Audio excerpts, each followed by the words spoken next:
Antes de comenzar de lleno con el medio de cultivo a tratar, definamos primeramente a qué llamamos un medio de cultivo. En términos generales, un medio de cultivo es la mezcla de nutrientes que en concentraciones adecuadas y en condiciones físicas óptimas permiten el desarrollo de los microorganismos.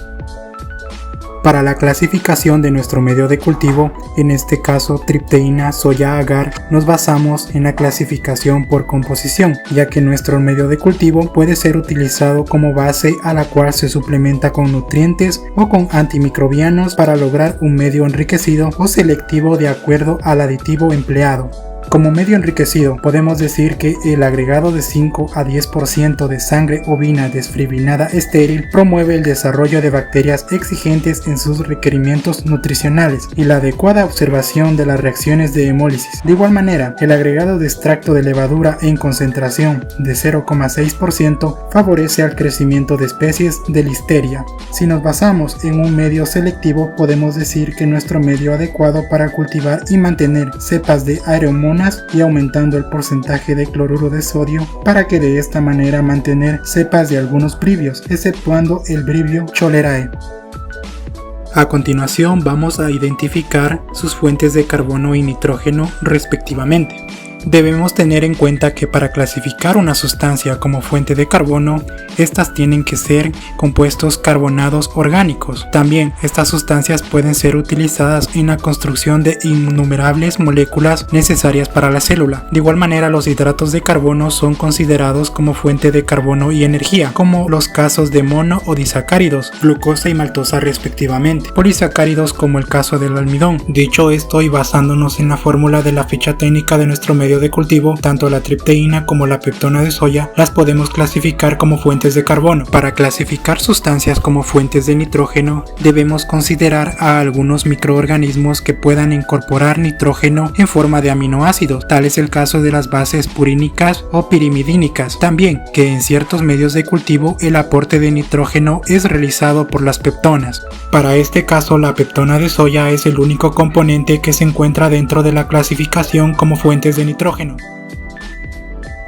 A continuación vamos a plantear dos escenarios de campo en el laboratorio trabajando en conjunto con la ficha técnica de nuestro medio de cultivo.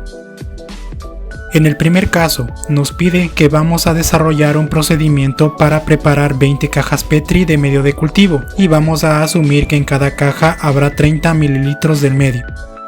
Para empezar con la preparación de nuestro medio de cultivo, tenemos que encontrar la cantidad de medio que se necesita, es decir, el volumen total de medio a preparar. Este valor se le encuentra multiplicando el número de cajas o tubos por la cantidad de medio que irá en cada recipiente. Reemplazando valores y aplicando las operaciones en nuestra fórmula, nos da un valor resultante de 600 mililitros, valor que corresponde al volumen de medio que vamos a preparar. Seguido de esto tenemos que hacer la relación entre gramos de sólido por el volumen del medio de cultivo, mediante la aplicación de una regla de 3. El valor marcado corresponde a la suma de todos los componentes que se encuentran en nuestra ficha técnica de nuestro medio de cultivo, específicamente en la parte de fórmula. Aplicando las operaciones de multiplicación y división, nos da un valor resultante de 24 gramos, valor que corresponde a la cantidad a pesar. Una vez pesada esa cantidad, medimos el volumen de agua que se necesita. Para este caso corresponde un valor de 600 mililitros de agua destilada. En el siguiente paso disolvemos la cantidad pesada con el agua destilada en un recipiente o frasco apropiado que pueda contener nuestra disolución. Seguido de esto llevamos nuestro frasco a un proceso de esterilización por autoclave a 115 o 121 grados centígrados por un tiempo de 15 minutos. Estas condiciones son en dependencia del instructivo de nuestra ficha técnica. Una vez concluido el ciclo de autoclave, sacamos el recipiente con medio de cultivo y lo llevamos a una cabina de flujo laminar para evitar un riesgo de contaminación. Llenamos las cajas Petri en el ambiente estéril de la cabina de flujo laminar hasta que el medio se solidifique o se enfríe. Finalmente,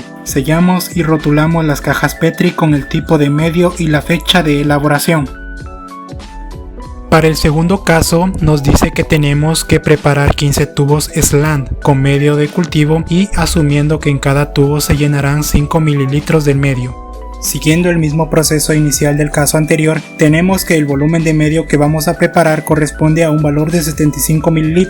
Aplicando la misma regla de 3 con la variante en los 75 ml, tenemos un valor resultante de 3 gramos, valor que corresponde a la cantidad a pesar. Igual que en el caso anterior, medimos el volumen de agua que necesitamos, 75 ml. Seguido de esto disolvemos la cantidad pesada en el agua destilada, con la diferencia de que tenemos que hacer una distribución. Una vez disuelto el agar, se llenan los tubos de ensayo con el medio de cultivo, que para nuestro caso corresponde a 15 tubos. Llenados los tubos, estos son llevados al proceso de esterilización por autoclave a 115 o 121 grados centígrados por 15 minutos. Una vez concluido el ciclo de autoclave, se saca los tubos y se los deja enfriar en una posición inclinada para solidificar el agar. Finalmente, cuando el agar se haya solidificado, rotulamos los tubos.